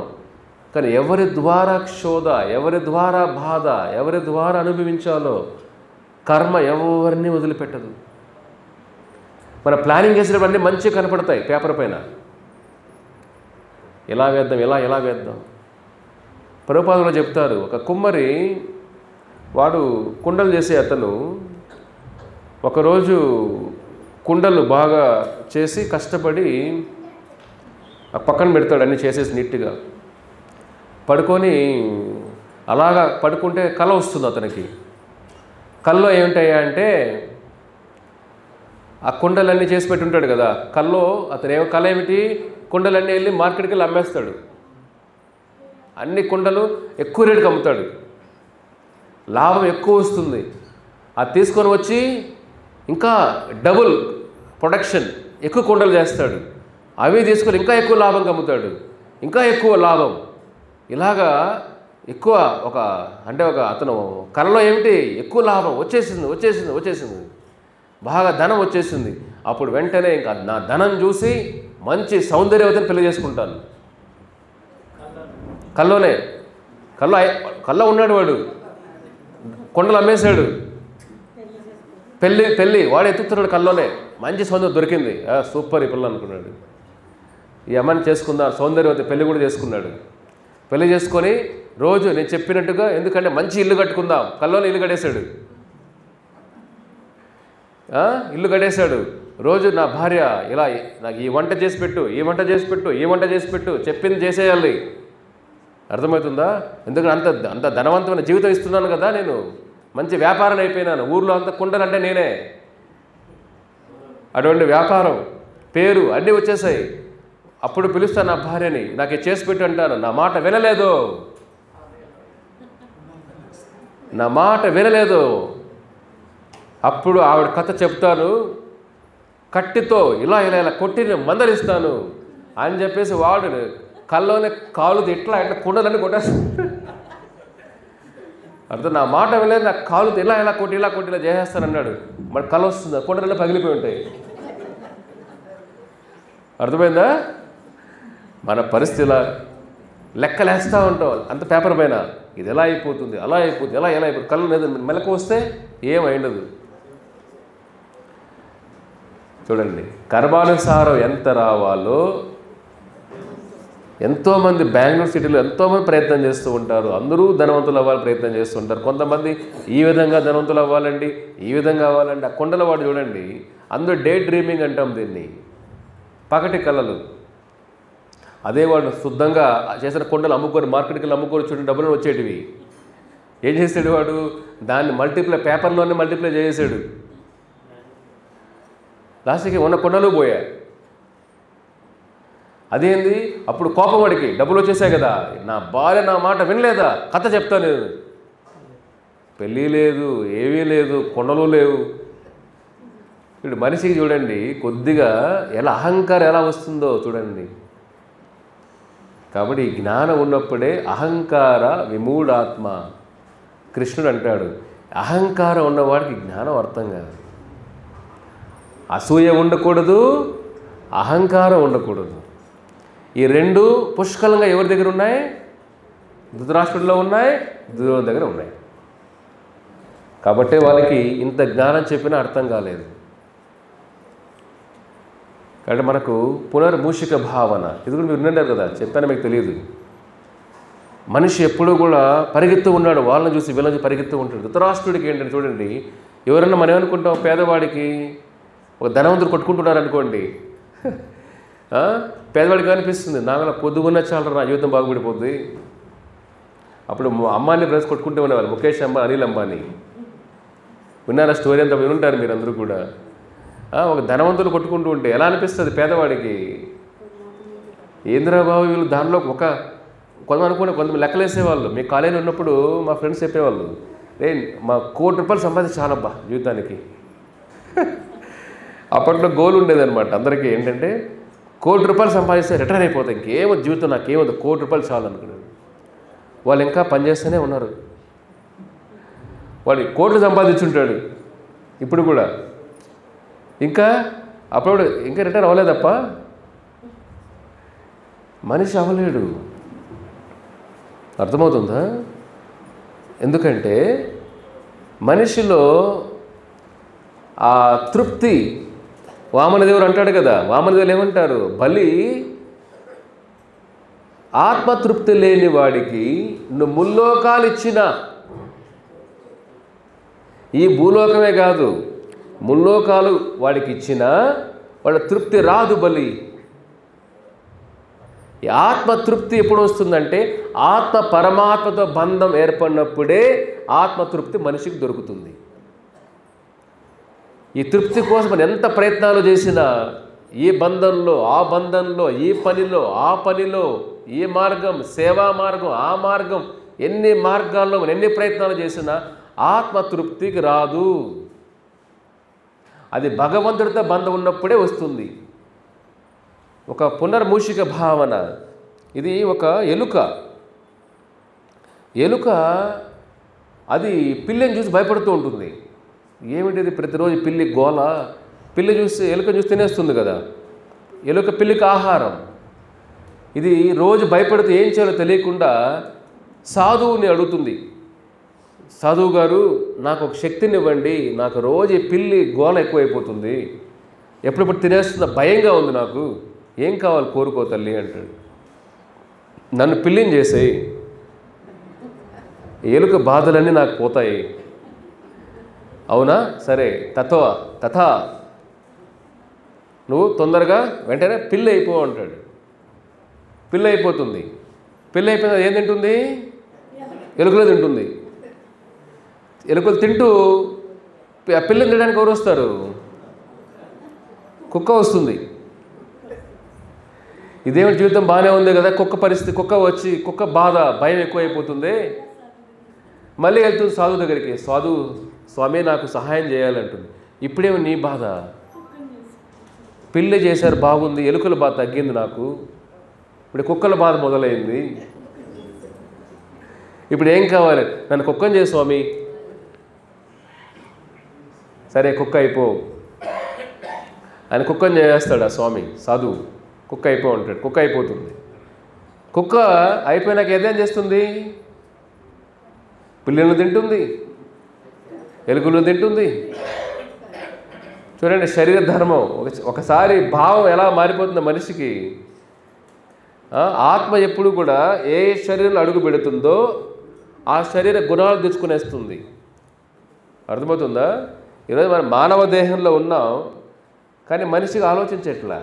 మానవ దేహం జంతు లక్షణాలు. చూడండి, ఆ కుక్క అయిపోయిన తర్వాత మళ్ళీ దానికి ఒక బాధలు మొదలవుతాయి. పిల్లలు ఎలుకలు రెండు తింటుంది ఇప్పుడు, అయినా తృప్తిగా లేదు దానికి. కానీ భయం. ఎందుకంటే ఆ పిల్లలను కుక్కల్ని చంపే మృగాలు కూడా ఉన్నాయి కదా, పులి సింహాలు వేటాడుతుంటాయి ఆహారం కోసం. అప్పుడేమవుతుంది, సాధువు దగ్గరికి వెళ్తుంది, అయ్యా నాకు మళ్ళీ కష్టాలు వచ్చింది, ఇప్పుడే అన్నీ తింటున్నావు కదా, నీ బాధ ఏమిటి? అయ్యో నాకు ఈ పులి సింహాల బాధలు ఎక్కువైపోయినాయి స్వామి, అది నేను తట్టుకోలేకపోతున్నా, నన్ను మీరు మరీ కాపాడాలి, నీకు ఇప్పుడు ఏం కావాలి? నన్ను సింహం చేయి స్వామి, అప్పుడు ఎవరి బాధ నాకు ఉండదు. అందరూ రాజవాళ్ళు కోరుకుంటారు చూడండి, సింహం ఓకే తథా ఓ సింహం అయిపో అంటాడు. సింహం అయిన తర్వాత అది వెళ్ళదు, అక్కడే ఉంటుంది, ఇట్లా ఉంటుంది. ఏమిటి వెళ్ళమని చెప్పాను కదా, వెళ్ళు. ఇలా చూస్తూ ఉంటుంది ఆయన్ని. ఏం కావాలి స్వామి? నాకు మీరు కావాలి స్వామి, నాకు మీరు కావాలి, మిమ్మల్ని తినేస్తా స్వామి. అప్పుడేమంటాడు, పునః మూషిక భావ. పునః అంటే మళ్ళీ, మూషిక ఎలుక, భావ నీకు ఈ సెట్ కావు నువ్వు, పునః మూషిక భావ, నేను మళ్ళీ ఎలుకని చేస్తాడు దాన్ని. మన జీవితం కూడా అంతే. ఈ స్టేజ్లో ఉన్నప్పుడు ఈ కష్టాలు, అంతేనా? గుడిసెలో ఉన్నప్పుడే గుడిసెలో కష్టాలు, ఏదో 2 రోజులకు అన్నం దొరికితే చాలు రా బాబు అని. ఆ గుడిసెని పైకి వెళ్ళామనుకోండి, దాని తగిన కష్టాలు. కోటీశ్వరులు ఏమనుకోండి, కష్టాలు కూడా కోట్లలో ఉంటాయి. అర్థమవుతుందా? మరో 100 రూపాయల ఆదాయం అనుకోండి, కష్టాలు రూపాయల్లో ఉంటాయి. 10 రూపాయల కష్టాలు ఉంటాయి. ఆదాయం లక్షల్లో అనుకోండి, కష్టాలు ఆవిడ 100 రూపాయల కష్టాలు అసలు మనిషిలో రావు మనకు. కష్టాలు కూడా లక్షల్లో ఉంటాయి. మన కోటీశ్వరులు అనుకోండి, కష్టాలు ఎలా ఉంటాయి? పిండి కొద్ది రొట్టె. కర్మ అనేది అది పునర్మూషిక భావన. అంటే ఏమిటి ఇక్కడ అన్నిట్లో ఏముండే కామన్ ఏంటి? ఇక్కడ అన్నిట్లో కష్టాలు. ఒక 10 రూపాయల కష్టం వాడికి, ఆ పేదవాడికి ఆ కష్టం ఎలా ఫీల్ అవుతాడో, ఒక కోటీశ్వరుడు ఆ కోట్ల కష్టం ఎలా ఫీల్ అవుతాడు, ఇద్దరు ఫీలింగ్ ఒకటే. అర్థమవుతుందా? కోటీశ్వరుడికి ఈ పేదవాడి కష్టం చిన్నగా అనిపించవచ్చు, కానీ చిన్నవాడికి ఆ చిన్న కష్టం, కోటీశ్వరుడికి ఆ కష్టం ఎలాగో వాడికి ఆ కష్టం పెద్దగా అనిపిస్తుంది. కాబట్టి ఏ జీవులు కూడా కష్టాలు అందరూ అనుభవించాల్సింది ఈ లోకంలో. ఇంగ్లీష్లో అంటారనమాట, ఇన్ దిస్ మెటీరియల్ వరల్డ్, ఈ ప్రపంచంలో miseries are mandatory, suffering is optional. అంటే మిజరీస్ ఆర్ మ్యాండేటరీ అంటే కష్టాలు, దుఃఖాలు ప్రతి ఒక్కడికి వస్తాయి, తప్పవు. కానీ సఫరింగ్ అది అనుభవించాలా లేదా మన చేతుల్లో ఉంది. ఆధ్యాత్మిక చింతన, ఈ భగవద్గీత, వైష్ణవ గుణాలు మనలో ఉంటే ఆ కష్టాలు అనుభవించే శక్తి దేవాది దేవుడు, ఆ స్వామి మన కృష్ణ భగవాన్ మనకి ఇస్తారు. మానవ శక్తితో కష్టాలు జయించలేము. మీరెంత మేధావులైనా అవ్వండి, ప్రకృతి వంచేస్తుంది, ఆ సమయానికి తప్పులు చేపిస్తుంది, ఆ సమయానికి మన బుద్ధిని అలా కట్టను వేసేస్తుంది. అంతవరకు స్మార్ట్గా ఉంటాం మనం. స్మార్ట్గా ఉన్నవాడు తప్పులు చేస్తారా లేదా? ఇప్పుడు బోయింగ్ విమానం, ఎయిర్ ఇండియా కూలిపోయింది కదా, ఎంతమంది చనిపోయారు దాంట్లో. భగవద్గీత చూసారు వీడియో అంతా, మీరు పంపించింది డివోటీలు. మన ప్రభుపాదుల వారు రాసిన భగవద్గీత యథాతథంగా ఉండింది, కాలకుండా. దాన్ని ఒక అతను బయటపడ్డాడు. అందరూ అతన్ని మృత్యుంజయుడు అంటున్నారు. ఆయన్ని మృత్యువుని జయించగలుగుతామా? మృత్యువుని మీ చేతుల్లో ఉందా జయించడానికి? మృత్యుంజయ మాట వాడకూడదు మనం. ఈ జ్ఞానం, గీత తెలుసుకున్న తర్వాత మృత్యువుని, ఆకలి జయించగలుగుతాం మనం? ఒకరోజు ఆకలి లేకపోతే ఎలా పడిపోతాం? ఒకరు సరైన ఆహారం పడకపోయినా కోపం వచ్చేస్తుంది, అనుకున్న తినకపోయినా కోపం వచ్చేస్తుంది. ఈ ప్రపంచంలో ఏంటి, అనుకున్న తిన్నా తృప్తిగా ఉండలేము, అనుకున్న తినకపోయినా తృప్తిగా ఉండలేము. నచ్చింది జరిగినా తృప్తిగా ఉండలేం, నచ్చంది జరిగినా తృప్తిగా ఉండలేం. లాస్ట్కి ఏమిటి, ఎవడు తృప్తిగా ఉండలేము. ఇక్కడ మృత్యుంజయ అంటాం. మృత్యుని ఎవరు జయించలేం. ఆకలి నిద్ర జయించి మృత్యుని జయించలేము. కర్మ ఎలా పనిచేస్తుంది చూడండి. అదే కృష్ణుడు అంటాడు కదా, కర్మ అనేది ఆ జీవుల్లో ఆయుష్ ఉన్నంత వరకు మీరు ఎన్ని ప్రయత్నాలైనా చేయండి, మృత్యువు రాదు. ఆయుష్ వచ్చినప్పుడు మీరు పక్కన పెద్ద పెద్ద డాక్టర్లు పెట్టుకొని పక్కన ఉండి, పెద్ద మీరు సిస్టమ్లు పెట్టుకొని పెద్ద హాస్పిటల్లో ఉండి వీళ్ళు కాపాడదాం, వాళ్ళు ఎన్ని ప్రయత్నాలు చేసినా ఆ జీవుడిని కాపాడలే. అతని ఆయుష్ ఇంకా రాలేదు కాబట్టి ఏం చేసింది, కాలం ఏం చేసింది, కర్మ ఏం చేసింది, నెట్టేసింది. అతని సీటు విరిగి బయటపడ్డాడు. అది ఎలా జరిగింది? అదే ప్రకృతి. మనం ఏమనుకుంటాం, అంతా మన ఆధీనంలో ఉంది అనుకుంటాం. మనం ఇది మన ఆధీనంలో ఉందా చెప్పండి మీరే. మన ఆధీనంలో ఇది ఉందా? ఈ సీటు మాత్రం తిరిగి పడాలి, ఎవరో ప్లాన్ చేసాం మనం, మన చేతుల్లో ఏమీ లేదు. ఆ పైలట్ కూడా పాపం నిస్సహాయ పరిస్థితుల్లో అక్కడ ఎక్కడ వదిలేస్తుంటే ఇంకా చాలామంది చనిపోయేవాళ్ళు. అతను వెళ్ళి ఆ బిల్డింగ్ పైన ఆపాడు. ఇంకా జన ప్రవాహం వెళ్ళిపోయి ఉంటే వేల మంది చనిపోయేవాళ్ళు. వాళ్ళు లెక్క కట్టారు, 2-3 వేల మంది చనిపోవాల్సిన పరిస్థితి అంటే అది. ఆ బిల్డింగ్ మీద ఆపడం వల్ల 100 మంది 200 మంది అయిపోయింది. చూడండి, మృత్యు దగ్గర చూస్తున్నాడు ఆయన పైలట్. ఇంకా అయిపోయింది. వాళ్ళు చెప్తారంట మేడే మేడే మేడే 3 సార్లు చెప్తారంట. The flight is going down. ఇంకంతే. అంటే మేడే మేడే ఇంగ్లాండ్ పైలట్ చెప్తారంటే ఇంకా అయిపోయింది, చావు వస్తుందని. చూడండి, కళ్ళ ముందర కదులుతుంది చావు. అంతమంది జీవితాలు వెనకాల వాళ్ళకి ఏమవుతుందో తెలియట్లే వాళ్ళకి పాపం. ప్రభుపాదుల వారు ఇట్లే ఒక ఫ్లైట్ సంఘటన జరుగుతుంది 1970లో. ఫ్లైట్ పైన వెళ్తుంది, 36,000 అడుగుల పైన ఉంటుంది ఫ్లైట్. వెళ్తుంటే సడన్గా కిందకు వచ్చేస్తుంది. ఎలా ఉంటుంది చూడండి శరీరం అంతా. లిఫ్ట్లో సడన్గా లిఫ్ట్ ఎలా ఉంటుంది మనకి శరీరం అంతా, గ్రావిటీ పోతుంది.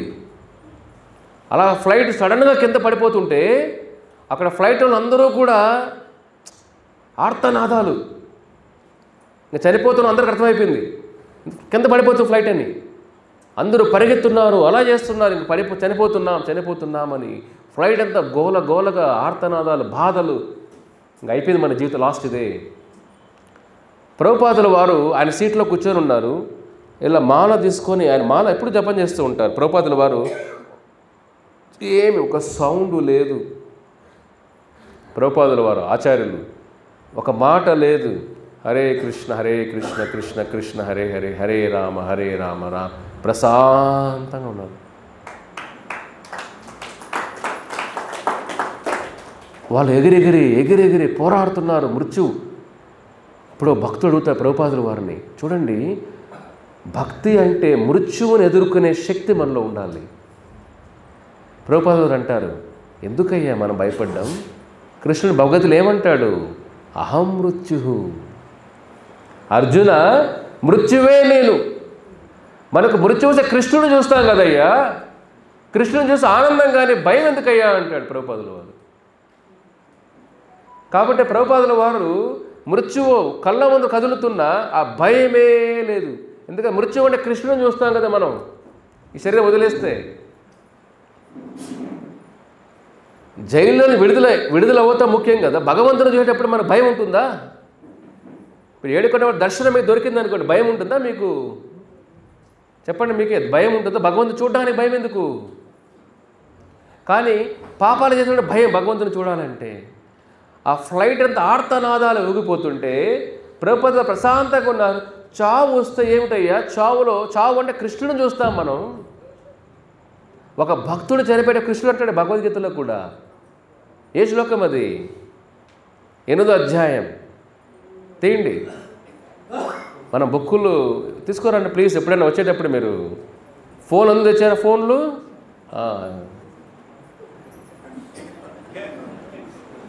బుక్స్, ఫోన్లు మాత్రం మనం పిల్లల్ని మర్చిపోతాం ఒకసారి.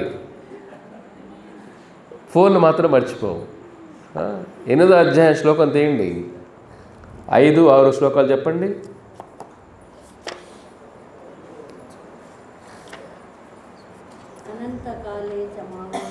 అంతకాలే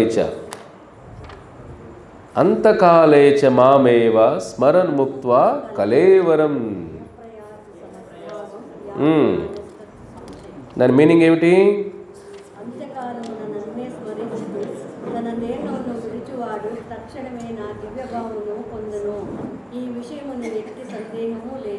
చూడండి స్వామి ఏమంటాడు ఇక్కడ, అంతకాలే చ మామేవ స్మరన్ ముక్త్వా కలేవరం. చనిపోయేటప్పుడు కలేవరం, శరీరం వదిలేటప్పుడు, అంతకాలేచ ఆఖరి క్షణాల్లో ఏ స్మరన్ ముక్త్య ఎవరిని స్మరిస్తామో, చూడండి, నన్ను స్మరిస్తే యా ప్రయాత సమద్భావం, మన భావం కృష్ణ భావన అయితే ఏమవుతుంది? భగవంతుణ్ణి చూస్తాం, భగవంతుని చేరుకుంటాం. అదే ప్రభుపాలు చెప్తున్నారు, చనిపోయేటప్పుడు కృష్ణుడు మనకు వస్తాడయ్యా, భక్తుని తీసుకుని కృష్ణుడు వస్తాడు తీసుకెళ్ళడానికి వైకుంఠానికి. కృష్ణుడు చూస్తుంటే అయ్యో ఎలా ఉండదు, దివ్యమంగళ రూపాన్ని, విగ్రహమే అంత అట్రాక్టివ్ ఆకర్షణగా ఉంటుంది. కృష్ణుడి యొక్క నిజమైన రూపం చూస్తుంటే ఈ 2 కళ్ళు కాదు, 1,000,000 కళ్ళులు వచ్చినా వర్ణించలేం. ఆచార్యులు అంటారు, కృష్ణ నీ పేరు కృష్ణ అని చెప్పడానికి 2 చెవులు ఎందుకు ఇచ్చావయ్యా? 1,000,000 చెవులు ఇచ్చినా, 1,000,000 నాలుకలు ఇచ్చినా కృష్ణ ఆ నామాన్ని, ఆ మాధుర్యాన్ని అనుభవించే సరిపోదు. 1,000,000 చెవులు 1,000,000 నాలుకలు ఉన్నా కూడా అంత మాధుర్యం కృష్ణ నామమే. ఇంకా కృష్ణ రూపం ఎలా ఉంటుంది? కాబట్టి ప్రభుపాద ద్వారా ఫ్లైటు కూలిపోతున్నా సీట్లో నుంచి లేయలేదు, కృష్ణుని తలుచుకుంటూ జపం చేస్తున్నారు ఆయన. అటువంటి స్థితి మనలో రావాలి. మనం చిన్న వాడికి పరిగెత్త అలా చేస్తాం. ఎందుకంటే ఈ జ్ఞానం మనం లేకపోవడం. మృత్యువు అంటే మన భయం. ఎందుకు భయం?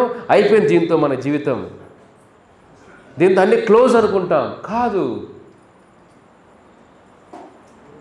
కాబట్టి ప్రభుపాదుల వారు మనకు ఎలా చనిపోవాలో కూడా నేర్పించారు. తర్వాత ఏమైందంటే ఆ ఫ్లైట్ పడిపోయే ఫ్లైట్ కూడా కిందకి వెళ్ళిపోయి మళ్ళీ స్టేబుల్ అయిపోయింది, కరెక్ట్గా సెట్ అయిపోయింది, యథాస్థితికి మళ్ళీ పైకి వచ్చింది. ఎందుకంటే ప్రభుపాదుల వారు కొన్ని సేవలు చేయాలి కదా ఈ లోకంలో. చూడండి, అంత కృష్ణ ఆధీనంలో ఉంటాయి ఇవన్నీ కూడా. కాబట్టి భగవత్ శక్తి అనేది మనం తక్కువ అంచనా వేయకూడదు. మీరందరూ కూడా ఆ ఎయిర్ ఇండియా ఫ్లైట్ ఒక ఆవిడ 10 నిమిషాలు లేటుగా వెళ్ళింది. ఫ్లైట్ లేటుగా వెళ్ళినప్పుడు తిట్టుకునిందంట ఆవిడ, ఎలా మిస్ అయిపోయామరా బాబు, లండన్ ఫ్లైట్ మిస్ అయిపోయామే. మీరు చిన్న బస్సు మిస్ అయితే తిట్టుకుంటారు మీరు, కరెక్టే కదా, ఎవరైనా అంతే. ఏదైనా లేటుగా మిస్ అయినామంటే ఏదైనా కామన్. ఆవిడ London flight, international flight miss అయిపోతే డబ్బులు అన్నీ వేస్ట్ కదా. బస్సు అని ఎక్కడ ఆపి ఎక్కేయచ్చు, మళ్ళీ ఫ్లైట్ ఆపలేమే. ఆవిడ తిట్టుకుంటూ అలా అంటే కొన్ని నిమిషాల్లోనే ఈ వార్త తెలిసింది ఆవిడకి. ఆవిడ షాక్ అయిపోయారు. జీవితంలో ఏ జరిగినా మన మంచికి. ఆ స్టోరీ గుర్తుందా మీ అందరికీ? అంతా గుర్తుందా? ఆ స్టోరీ గుర్తుంది? ఎవరికి గుర్తుంది? అంతా మన మంచికి స్టోరీ. సత్యన గారు చెప్పండి, క్లుప్తంగా చెప్పి ఒక లైన్లో చెప్పాలి. అంతా మన మంచికి ఏం జరిగినా. కరెక్ట్. రాజు ఏరు తెగిపోతే మంత్రి ఏమంటాడు? అంతా మన మంచిగా. రాజుగారు కోపం వచ్చి అడవిలోకి వెళ్ళి, అది పెద్ద స్టోరీ మీకు చెప్పేసి ఉంటాం.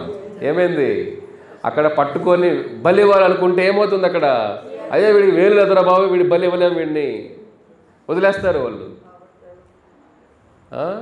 అప్పుడు రాజు పరిగెత్త వచ్చి మంత్రి అంటాడు కదా, అంతా మన మంచికే. రాజు కోపం జైల్లో పెడేస్తాడు వాడిని.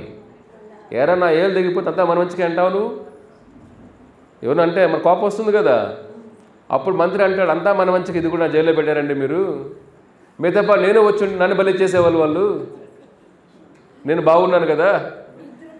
కాబట్టి 2 ప్రాణాలు కాపాడాయి. ఏం జరిగినా జైల్లో పెట్టింది మంచి పనిగా చేస్తారు, జైల్లో పెట్టినాను మేము. కాబట్టి అంతా మన జీవితంలో మంచే జరుగుతుంది. ఓకేనా? శ్రీ భగవద్గీతకి జై, ప్రభుపాదకి జై. హరే కృష్ణ. ఇప్పుడు మనం ఎవరో సందేహాలు ఉన్నాయి ఎవరికైనా? అంతా మన మంచికి, సందేహాలు లేకపోయినా పర్లేదు. హరే కృష్ణ. సందేహాలు ఎవరికైనా ఉన్నాయా? జపం చేయడం కూడా అంతా మన మంచికే ప్రభు అనద్దండి. భగవద్గీత చదవకపోయినా అంతా మన మంచికే ప్రభు కాదు. ఈ భగవద్గీతే మంచి చేస్తుంది, కృష్ణుడు నామే మంచి చేస్తుంది.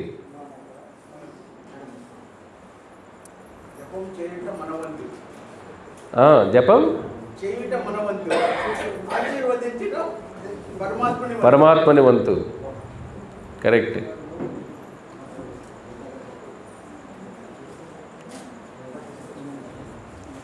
అంటే అక్కడ ప్రయాణంలో చూడండి ఎంతమంది ప్లాన్లు చేసుకున్నారు పాపం. అంటే 2 డాక్టర్లు కూడా, ఆయన లండన్లో డాక్టరు, వాళ్ళ వైఫ్ డాక్టర్ ఇండియాలో. ఆవిడ జాబ్ రిజైన్ చేసి 3 పిల్లలు తీసుకొని లండన్లో వెళ్ళి స్థిరపడుదామని వెళ్ళారు. సెల్ఫీ తీసుకున్నారు ఫ్లైట్లో ఉండి. అందరి బంధువులకు పంపించారు, అమెరికా లండన్ పోతున్నాం. అది పంపించారు 2 నిమిషాల్లోనే.